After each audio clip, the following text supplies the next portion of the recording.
In Love and Basketball, Monica didn't turn into a villain on the court. Her transformation began quietly, right there on her parents' patio. When Monica's mother suggested Quincy deserved better, that single comment rewired everything, shifting her from try to move on to go claim what's yours. That's the moment love stopped being a story and became a competition. Quincy wasn't a person to heal from. He became a prize to win back at any cost. And if we're being honest, this is where Monica steps into her villain role, driven less by love and more by the determination to win Quincy, even if it means ignoring the life and choices he's already made.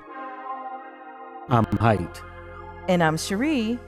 And you've discovered Axiom Amnesia.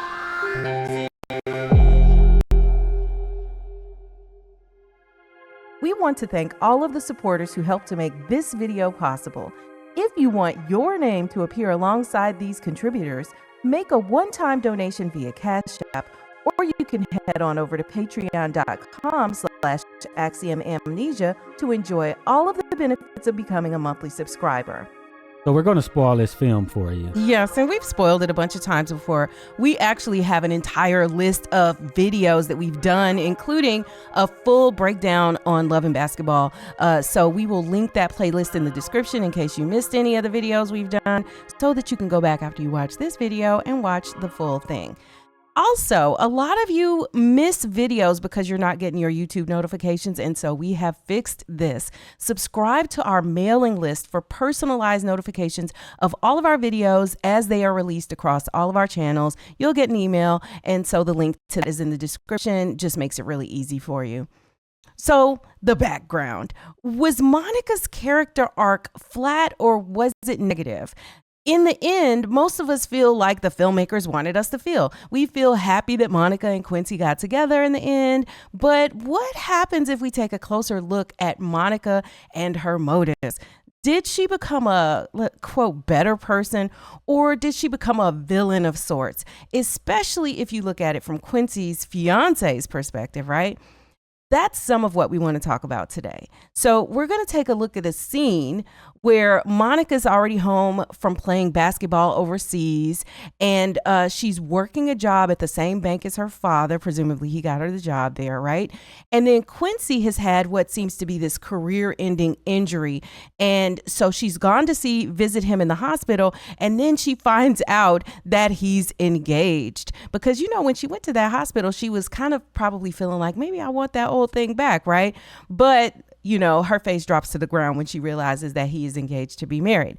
And so we're going to pick up with the big blowout that she has with her mother after this and take a look at the scene where she actually turns into a villain. This is Kara, my fiance. Quincy's fiance comes in, and then that's when Monica finds out that he is engaged to be married. Fiance? Wow. And she actually shows off her ring. Congratulations. Thank you. Bruh. Now, she's like, ooh, and Monica's shocked, and she's like, well, congratulations, basically, but, ooh, you know? Yeah, but the fiance is like, Quincy's told me all about you. Oh, you guys grew up together, right? Well, Quincy's told me all about you. But he didn't tell her that they used to smash on a regular.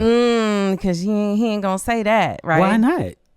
Well, I have an ex. Like, what? You know what I'm saying? Just think about it. He's about to get married, right? But now he's talking to his fiance as if this girl who he had a relationship with is just his best friend from next door. But maybe he pushed that part of their relationship down, like the romance aspect, exactly, right? But think about it from the perspective mind, of, yeah, maybe. You know. But from the perspective of the fiance.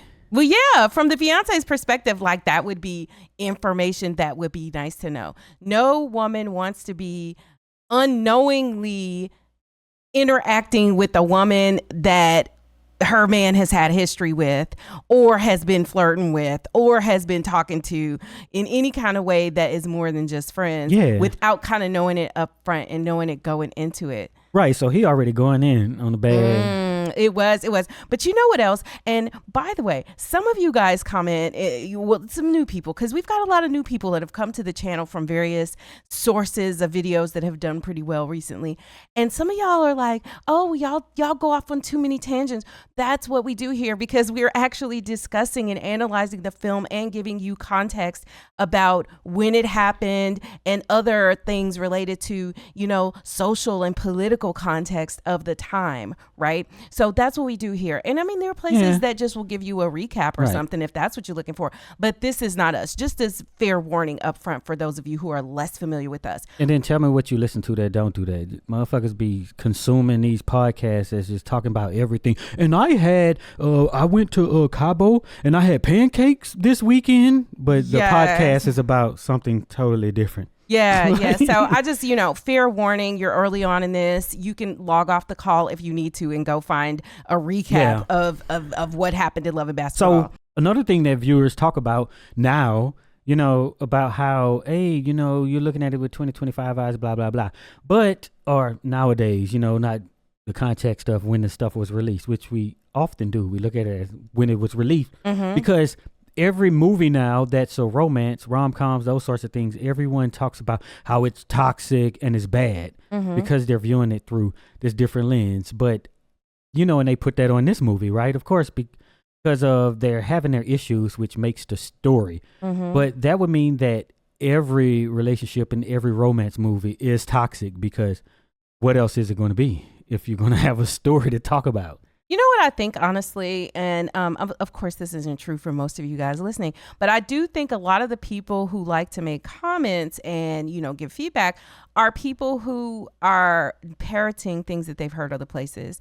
And so if you hear either another creator or you've heard the water cooler conversation or whatever, my point is that it's not really an original thought. It's something cool somebody said that you liked and you thought it was clever and you decided to repeat it.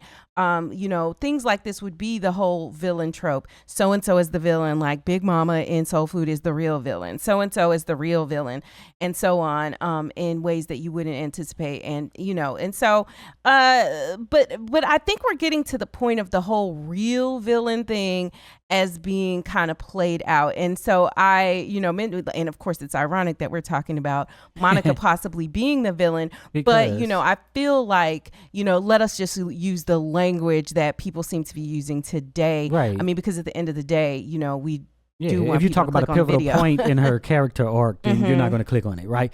But then people are more likely to comment the negative things, right? Sure. And so if you have positive things or real discussion points, then you should probably be doing that because, Because I love that. And some of the things that have made me go back and think about stuff are things that are inspired by you guys' original thoughts on the film. But if it's something I've heard before, honestly, that's just the kind of, and not just something I've heard before, but if I know for a fact that it's just like, you're trying to just seem deep, then I just, it goes in one eye and out the other, so to speak. Want us to cover your favorite movie ASAP? A one-time contribution of just $50 or more to Axiom Amnesia gets you a deep dive on demand, a 30-minute discussion on any film you choose. It's easy. Step 1, send $50 via our website, axiom.app, where you can pay via card, Apple Pay, or you can pay directly via Cash App at $Axiom Amnesia. See the links below. Step 2, tell us your movie, email, the name you want to appear on screen, and what kind of deep dive you want. General, a specific character, a particular aspect of the film, etc. Step 3, watch your deep dive on demand with your name listed as executive producer. Lock in your deep dive on demand today and hurry.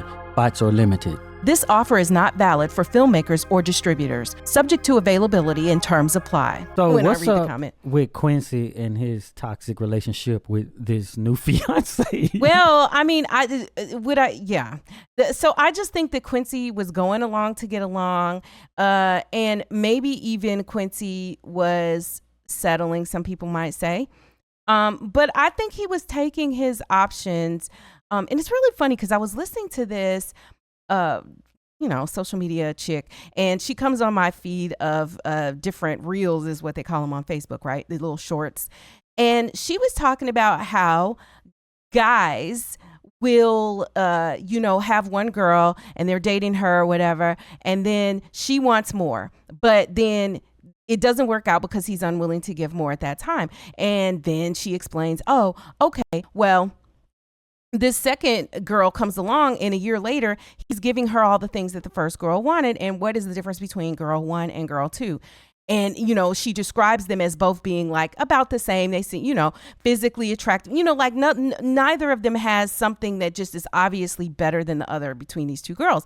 And then her conclusion is that there is no difference between girl 1 and girl 2. There's nothing about either one of them that is different, but merely that the guy has changed and is ready to move into whatever that phase. And when he's ready is when he's going to move on. And I think that we can extrapolate that and say that when the person is ready for whatever is when they do whatever. And it doesn't always have to be some indictment against the woman or that you didn't have enough or that you're not enough or that sometimes it's just timing. So maybe that's where Quincy was. Maybe it wasn't that, there was a lack or whatever, or even that he was settling, even though I suggested that that's a possibility. But, maybe that wasn't the case. Maybe it just is that he was ready. And let's keep it real. She was probably wanting to marry a ball player, and he wanted to have somebody who was going to support that career. I assume that she wasn't going to still be being a flight attendant after they got married. She was probably going to be making house and doing, all of those things to care for him in the way that he had been cared for, that his father was cared for by the mother, right? He's out in the, he's going to be running town to town with his games, and she's going to be at home because that's what his mother did. That's the example that he saw set, and maybe that's what he was ready to mimic. So back to what you were saying about, like, when people are supposedly ready and they change or whatever they're doing different for the next relationship, part of it is that it could be that the person has matured, has changed for whatever reason, has learned from the previous relationship, maybe regrets what happened in the last relationship. And because of that, I should have been doing this thing. I should have accommodated more. It could maybe be that. Things, and then it could go wrong because in the next relationship, it could be that, no, that woman don't want that thing that the other woman was missing out of that relationship. Right? So it's all that. And then, especially at these ages, right? They're probably like still early 20s. Early 20s. At this point. Yeah. So like, come on. We still, no matter the year, you have to judge them at where they are. But I guess back in the day, it was more likely that you would be considering marriage and shacking up. Well, just marriage. Considering marriage much earlier than now, where people like live your life first and then have some kids you didn't want and then settle down with someone else who already have kids as well. That's kind of the trajectory if you're going to do it, because that's what happens. We have our young folks. Everyone was young. You have your ideals when you're young. Everyone is super progressive when they're young and all these whatever. And then they get older and then you start getting more conservative. You're like, wait, I want a family. I want a woman. I want a man. I want to come home to a home cooked meal. You know what I'm saying? I want somebody to change my tire for me. It's just inevitable. And a lot of this is that if you don't change, right, and you still keep those values, then you're kind of different than most people. But there are things that happen where you change, sort of like the way that Quincy changed over that shorter period of time. Yeah. And then he was looking at the prospect of maybe not being able to play ball anymore. Just all of these things. And dang, he ain't had no money. He was going to have to go to work. He was going to have to figure something out, right? There's that. That fiance gonna still have to work then. But then there's this other thing, right? His fiance is showing off her ring. And you know what that reminded me of? Because I just showed you something recently. This song by Ray. And it made me so happy, y'all. Okay, in these videos, I talk a lot about how the music, the culture, what people are doing and how it's indicative of that, what they're talking about, and just how right now in history, or up until this point, very recently, we've had, kind of women being like, I don't need these things. And to the point, I don't need relationships, men, all of that, to the point where, and this is not to indict or suggest that you can't be happy single. It's just that it's almost like younger women are not wanting to even say, hey, I want a man, I want a husband, because somehow that is viewed as being weak or a pick me, or, you know, all of these things that are viewed as negative, especially in these social media streets, right? So this singer Ray has this song, and I heard it because, you know, a lot of people were trying to sing the runs in the song, and the song is "Where Is My Husband?" And there's this part of this song which is toward the end, and it's, I don't know what you call that, maybe in the breakdown part of the song, but she's saying, I would like a ring, I would like a, you know, diamond ring, a shiny ring that I can show off, that I can, you know.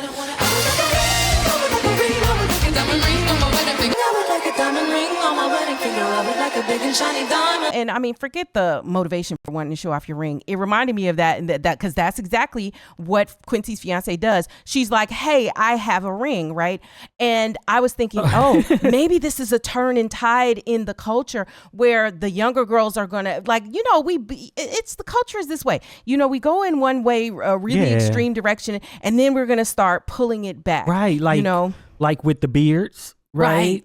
And, you know, the white fat cats, I don't know if the black cats doing it, but they're just getting the old 70s porn stash. Yeah, and now look, the quarter zips. The quarter zips, but also the pants, right? Pants was loose, and they got super tight and short, and now they're like, hey, we want some baggy pants. And we were watching, were we walking? We were walking in a parking lot, and you saw a young man wearing baggy pants, and you were like, the baggy pants are coming back. I think we were walking, or we were watching a video. If I hadn't gained so much weight, then I could pull out my old pants and be regular. Oh my gosh.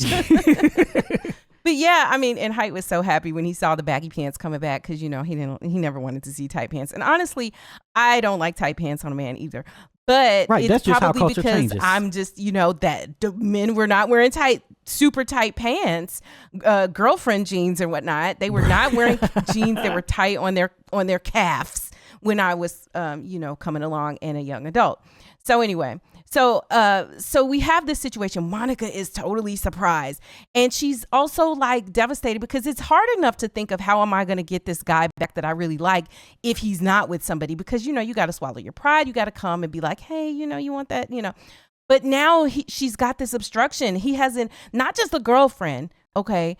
He has an entire fiance who is happy. She's beautiful. It's, you know, the character's played by Tyra Banks. So like, you know, Monica's got some huge problems. And so what happens in the next scene is that Monica comes and she tells her mother. She's like, Mom, you know, I saw Quincy. And her mom's like, how's Quincy? And she's like, he's engaged. And the mother was like, to that stewardess. To that stewardess? Yeah, you met her? Now, that was a dig because nobody uses the term, and I don't even really think people were saying stewardess in 2000 when this film came out. I think so. I feel like they were saying flight attendant. I feel like that change had happened. I felt that change happened maybe even in the late 80s to early 90s, but I could be wrong. Okay.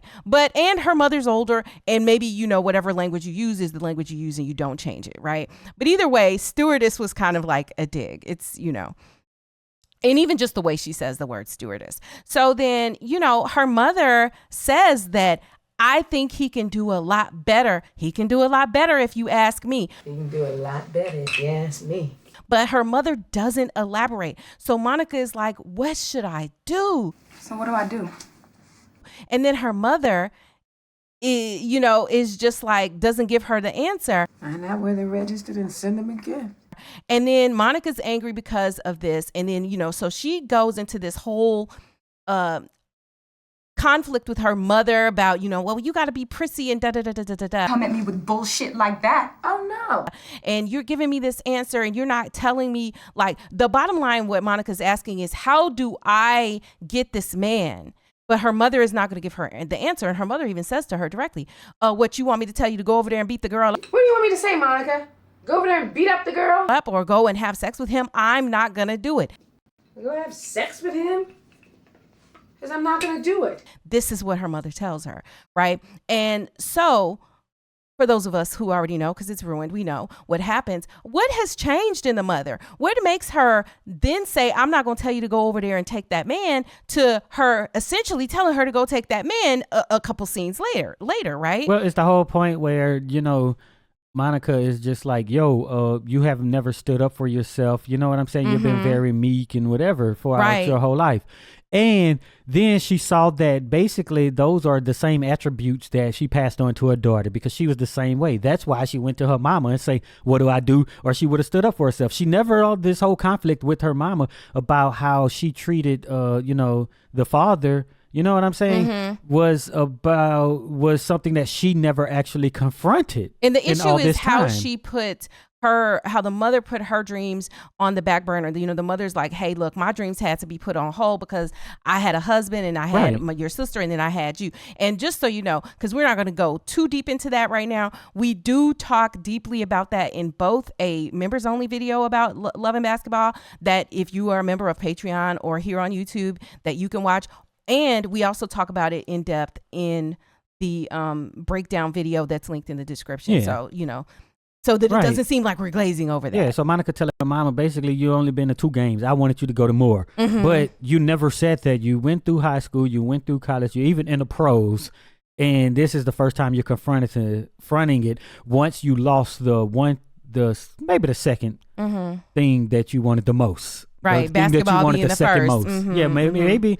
Yeah, basketball and then him. So then it brought her to that tipping point where she could stand up to herself finally.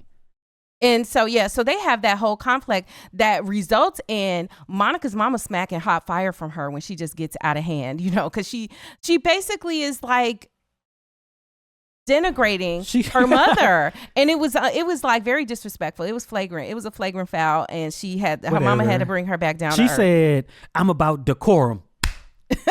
Knowing his woman's home cooking and ironing his drawers.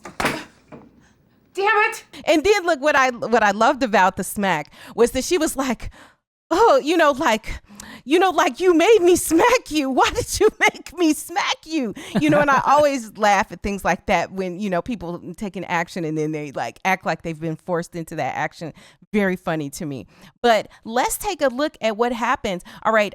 So then we see Monica's mother is out looking out the window when Monica comes home from work, not in her, basketball gear. She's dressed like a businesswoman, looking all kind of awkward in a way. She's got her hair straight and everything, not in a ponytail, because she's morphing into this businesswoman, and she's trying to fit the mold, right? And Quincy sees her. They have a conversation, and then he's asking her, "Hey, why did you leave basketball? Why, what's in it?" And she tries to be slightly encouraging to him, but she's still down because of the fact that he has, a girlfriend and a fiance, and she says, well, he's like, well, I didn't invite you to the wedding, and she's like, yeah, I kind of understand. And it's this point we find out that the wedding is in like 2 weeks, so the mother sees them interact, and I don't know if this feeds into why the mother is like, yeah, they need to be together and he don't need to be with that stewardess.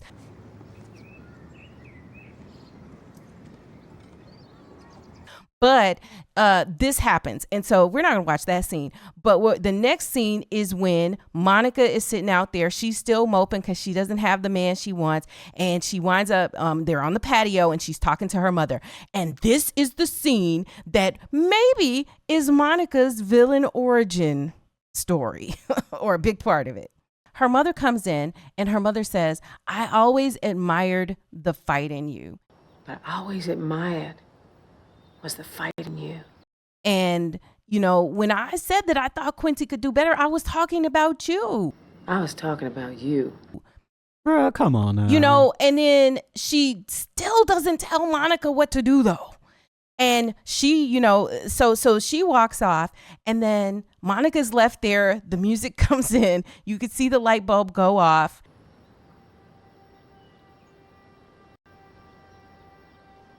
I should take action. That's what Monica, walks away with, this idea that I should take action. So that right there, a very short, very subtle part of the movie is the beginning of Monica as the quote villain, right? She always admired the fight in me. Of course, Monica was fighting on and off the court, but not, like you said, not standing up for herself with the people who mattered most to her in her life, right? Because between her sister, who was very prissy like the mother, and the three of them as, women, she always felt like the odd man out because the mother and the mother and the sister were more alike, and she's more like a tomboy, right? So they had more in common. And so we saw that begin to happen. And this is the point where the mother is giving permission. Y'all go to the comments. What makes the mother go from, I'm not going to tell you to go steal that man, I'm not going to tell you to go sleep with him, I'm not going to tell you to go do these things, to now, girl, go get your man, basically, is what she's telling her. What she has instructed her to do is, I'm talking about you, the one he should be with. This is an instruction. I don't know if it's an instruction. It's just kind of a hint, right? You fight. I don't fight. But since you fight, go get that man. She didn't say go get him. She like, he can do better. And then you do what you do. You know what I'm saying? Ooh, like, that's okay. So now I got to go back to my first interpretation, which was that she was saying, I don't think it's right for you to go and fight her or to go and sleep with her man. But then you're suggesting it in some way, shape, or form, or is it that you do what's going to make you happy? Like, what are we making of the mother here? Is the mother also the villain? No, she's just telling her what she would do. Just like she was saying, you know, you need to wear a dress and earrings and makeup and stuff, right? You know what I'm saying? That's what I think that should be done, right? So I think it's on that level. But what does she mean by better? Because she was a stewardess? And wouldn't you think your daughter is better? Okay, so and this is where we always manage to be talking about class, right? So, you know, and I'm speculating on some of this, but she's a flight attendant. Of course, flight attendants might be college educated, they might not be. But what we do know is that these are some relatively bougie black folks, because you got Quincy and his mama living on the same block that they're living on. The father works for a bank. So, you know, all of them are solidly upper middle class, right? Yeah. But see, at the beginning, we seen the interaction between the two families and how they viewed Quincy's family, who were basically new money. So versus the money that probably was just in the family that Monica's family, you know, that like probably was just middle class, you know. But what I'm saying is that money, that's money, right? As compared with maybe where Quincy's father came from before this, you know what I'm saying? And he might have not had, maybe he was working class, right? And so they're just different type of. Look, we talk about this a lot. They're different type of black folks, right? And so she's like, look. He has elevated because he went to the same schools or whatever. So he's on this level, and this quote unquote stewardess is basically going to be getting by on her looks, and she might not be on the same level. Would she have thought that if she was an attorney that he was engaged to? Maybe not. So I think it definitely is a judgment on her social, you know, her social standing, her class, right? Yeah. For sure. But did she really come to that realization, or was she just saying Quincy could do better than that girl? And then later on she thought about it, and then she was like, oh, my daughter really wanted him. What I meant by that was that he should be with you. Because this does happen after she's like peeking out the window, seeing the two of them talk, right? Seeing Quincy and Monica talking to one another. And I think she's realizing like, okay, they need to, you know, because she's known Quincy since he was a young boy. You know, so she's known him all these years, seen their relationship, seen it flourish, seen it grow. And, you know, she's like, okay, maybe, you know, but if we take her at her word, she says that that's what she intended in the beginning. See, because the other part is that Monica needs to be told stuff straight out. Monica's not going to catch the hint. Monica isn't going to see how things are done and do it. She is one of these people who you have to explicitly tell and instruct on how to do a thing. And maybe that's also how it is with basketball, right? The coach is coaching you and she's waiting for the mama to coach her. The mother's been coaching her the whole time, but she didn't want to take the coaching. Now that you need this man, you like, what should I do? Right. It's like, oh, this so-called, I hate to use this masculine energy. This masculine energy ain't working when you want to get the man. So now you got to go back to the woman, to the feminine energy of your mama who was trying to show you how to get the man all along. Who's been telling you all along. Right. Exactly. And I mean, we got to continue this conversation because it's very interesting stuff that is happening. But first, Let us talk about our new merch. Think for yourself, question everything, break free from the so-called truths that they want you to accept. The Axiom Amnesia collection is here. Bold logo, t-shirts, and hoodies designed for thinkers just like you who refuse to settle for assumptions. Stand out and make a statement and show the world you don't just go along to get along, you think critically. Plus, it's a great way to support the channel and all that we do here and keep this work going. So get yours today. The link's in the description, or you can visit us anytime at axiom.app. So do we think that Monica changed for the better? Like, from your perspective, was her character arc kind of like flat, or did she go bad? So this scene happened. Hey, what I meant by that, I meant you. So then Monica got a battery in her back, and then she went and said, I'm going to break up this happy home. So I don't know if that's for the better, but from the character standpoint, it's from the better. From what they're trying to say in the movie is for the better, because the thing is that from the beginning, these two are supposed to be together. The universe has decided this. So anything else, there's other people in the way. You in the way. Like, this ain't meant to happen. If you walk out and a bus just run you over, oh well, because this puts these two people together that the universe has decided. Yeah, and it's funny because last week, and I'll put this in the description too. Last week we had talked about soul food, and the scene where Cousin Faith and Miles, are humping on that wall, y'all, and how it's viewed, who was more wrong, and in other movies we've talked about people when they are encroaching on, involving themselves, inserting themselves into other people's relationships. And a lot of people will be like, well, you can't take a man that don't want to be taken. You can't steal a man that don't want to be stolen, all of these things, right? But here's the thing. Is there a certain amount of respect and decorum that you have for a person's relationship or not? Is it okay to be the side chick, or is it not? As far as your own personal creed, I'm not giving you an answer to that globally. I can only tell you what my personal view on that is. And I mean, you guys already know that because I've shared it many times. But, even if you're going to be selfish, to play certain types of roles makes your life harder. And so here we are with Monica, who is decided to take the risk because she going to risk it all for this man.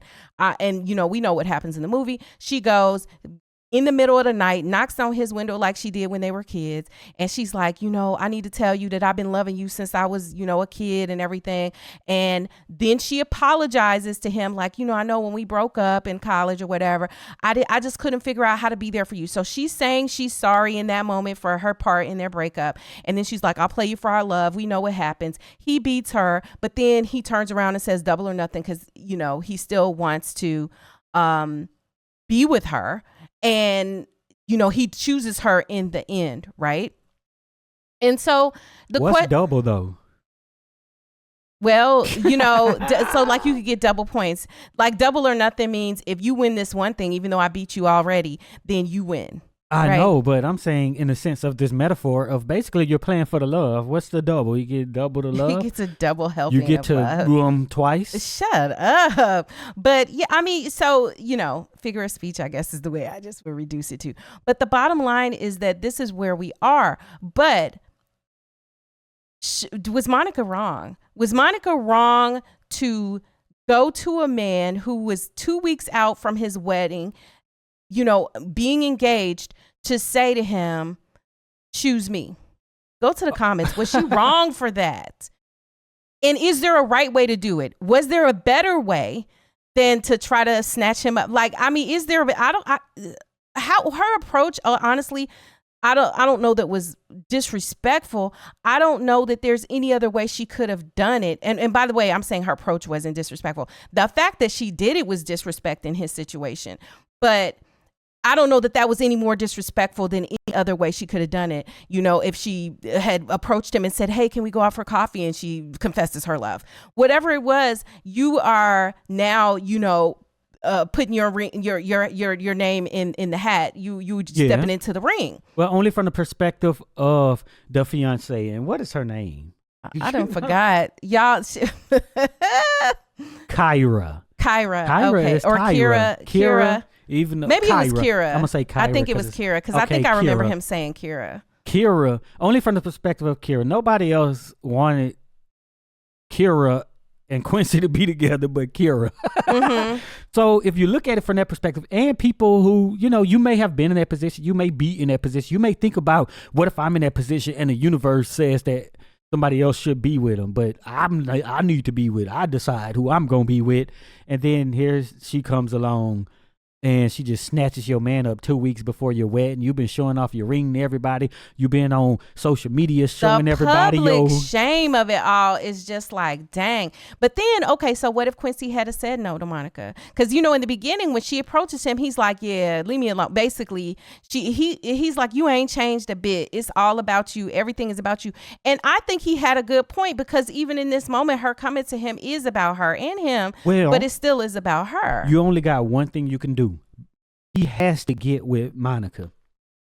He just has to. Because the thing is, she already said she's going to get that man, right? So what she's going to do for the entirety of his marriage is do things to get them to break up. Even if she don't, I can't have them, Look, now we into a whole nother thing. Right? This is going to be a whole nother video. So the thing that happens is that he is going to get with her because he wanted to get with her. He's, you know what I'm saying? That's his person, I guess, right?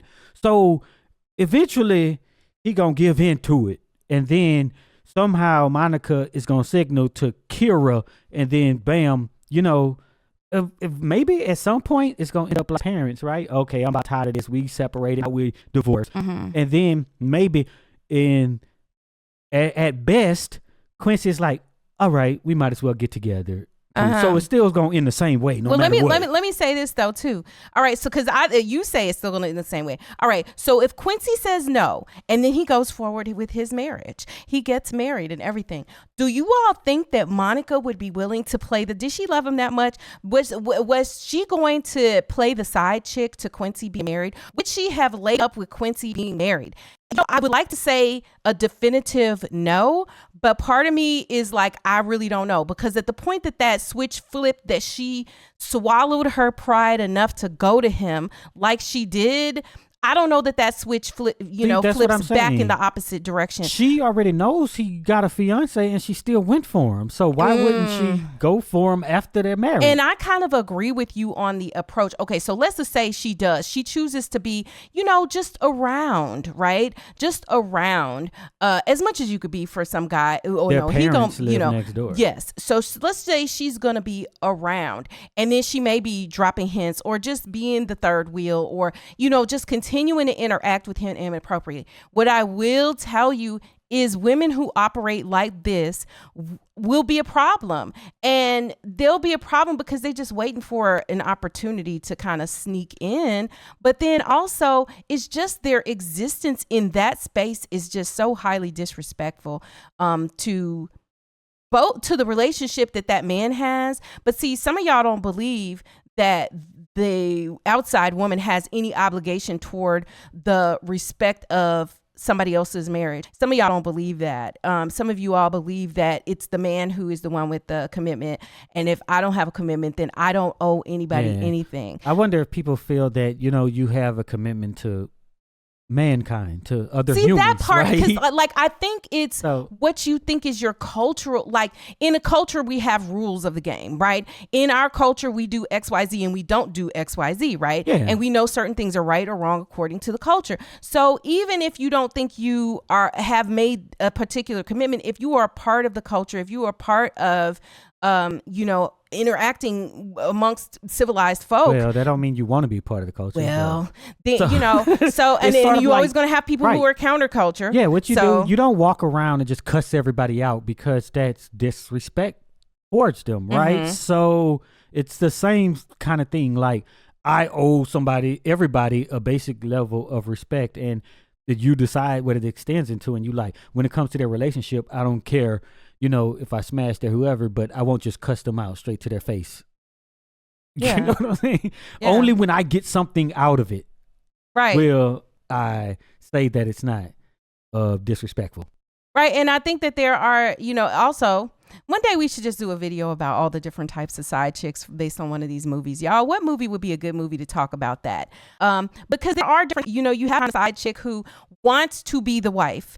you have the type of side chick who is happy being on the side, but wants respect for her position as over here, right? But she wants other things, like, you know, she wants attention and whatever, and she gets off on the fact that she can garner attention from somebody who is married and she feels like pulling strings. And also that if the man is of means, you know, then he's giving her money, even if he ain't of means. He's giving her some money, he's helping, you know, he's paying things. And, you know, so it's a setup that works for her and that she's happy for it, you know, for that situation.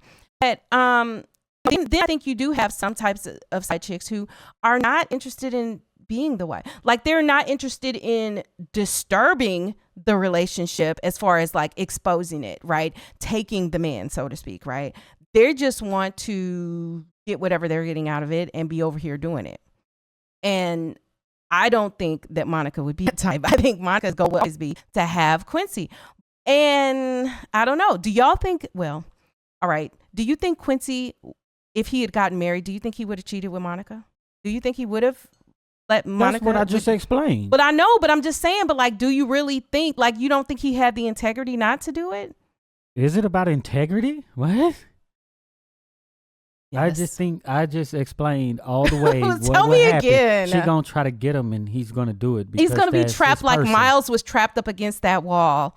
Like Miles was trapped in Soul Food when he went up to get away from Cousin Faith. He went on up to that studio on the rooftop and said, "I'm gonna go up here." And Faith came and cornered him in there and whipped it on him. You know, I'm being silly, but you know, is it that he was trapped in that situation? This is a tough one because I never really considered her being like, what if Monica didn't get the man and she's just gonna do him? That's crazy. Does it really stop at the one time? Hey, I asked, he said no, bye. But Mama just said that she's a fighter. That's what I'm kind of because you're a fighter. But Quincy's a fighter too, and so does Quincy, because I could see it maybe going the way where Quincy is like, look, you did this to me. I'm pissed now. I said no. And then how dare you? You're already not invited to the wedding. So whatever.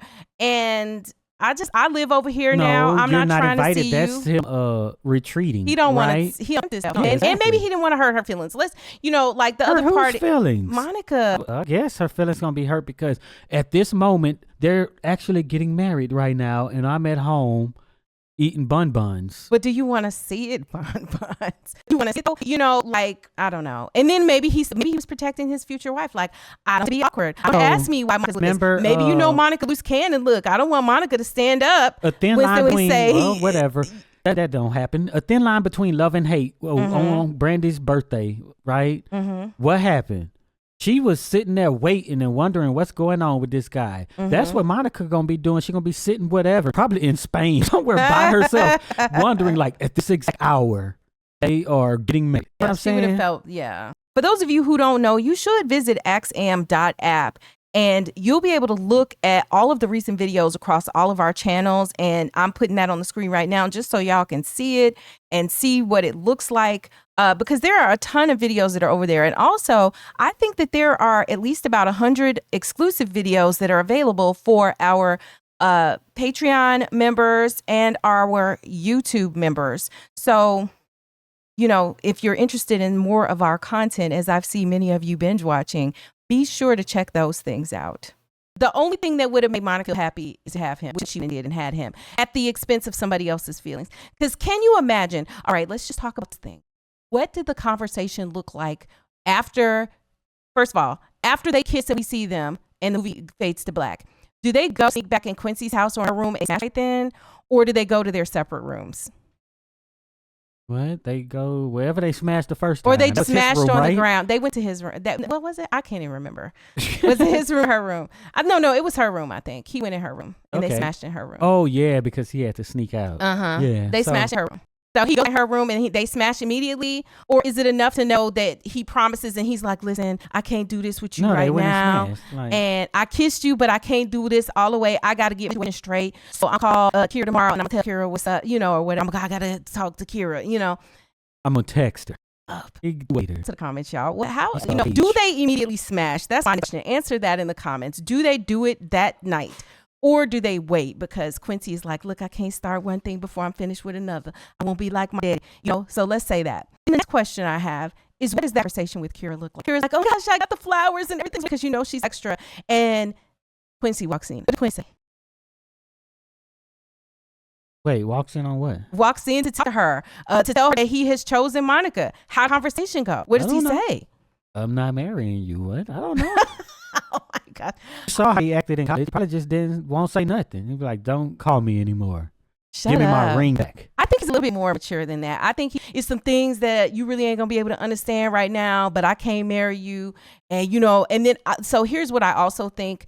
I don't think he's gonna be direct with her and say, I just wanna be with Monica. I think he's gonna be like, well, I'm trying to rehab. I don't know if you marry basketball star, so he'll probably blame shift a little bit. You I need to know if you want me and all that. I think he would try to play that, right?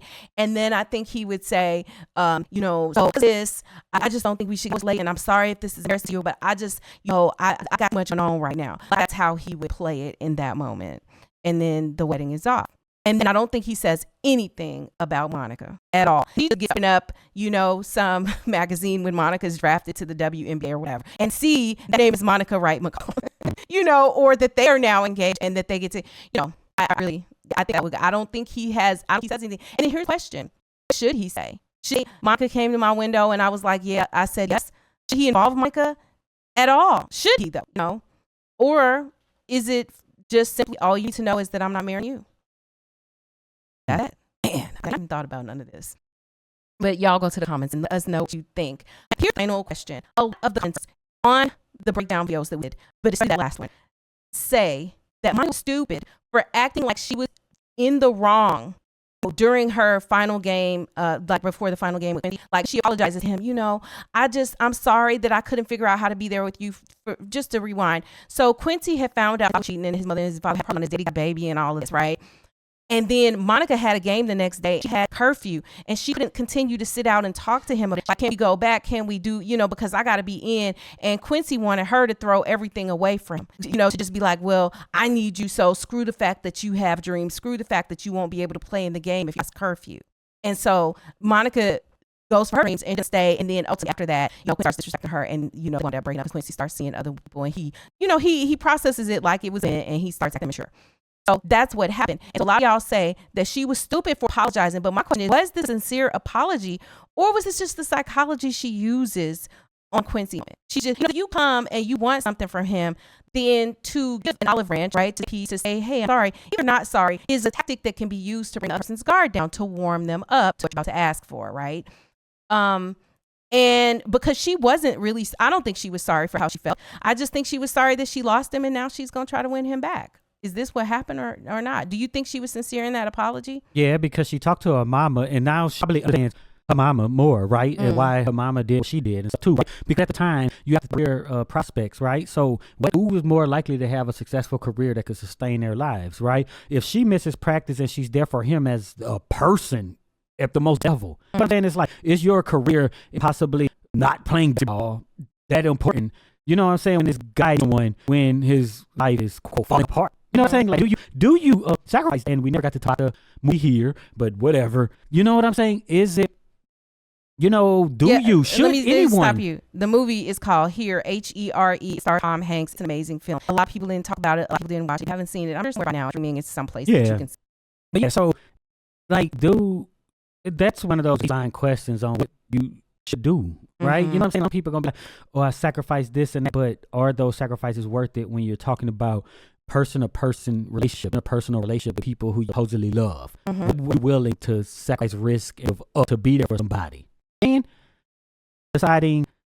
weighing whether or not you need to be there for them in that moment. And I think that I should have done that, right? Because she had the successful career, and she was in Spain playing for basically a team she didn't want to play, and she was alone. So she realized that second worth it, because now she's lonely and sad, and he has a fiance that she can't have. Well, and but what I would say is, if she believes that, then she is still short-sighted, though, because I think if it wasn't that situation, it would have been another situation, because in that moment, at that point in his life, he just wasn't as mature, and he came over some period of time, or even over understanding his father's shortcomings and all of that, because he had the daddy issues, stuff like that. So understanding that better later. She still could be like, I should have been there for. Yeah, so it could have been sincere. I'm just also adding the the extra detailed that if she felt that way, that I think she was going to lose him during that period anyway. Now, whether they get back together is a whole nother story. Yeah. But I just think that that's what happened. Right, like, that's not an uncommon thing. But there are some people who go through life and they've never given up anything for anyone. You know, in a different way. Yeah. If you made it or type flight attendant in the comments, so we'll know you're one of the real ones who stick around. And be sure to check out one of the videos that's on the screen right now. And also be sure to visit axiom.app, where you'll find all the recent videos in one place so that you can see the links to them back on YouTube. And you can also buy merch on axiom.app as well.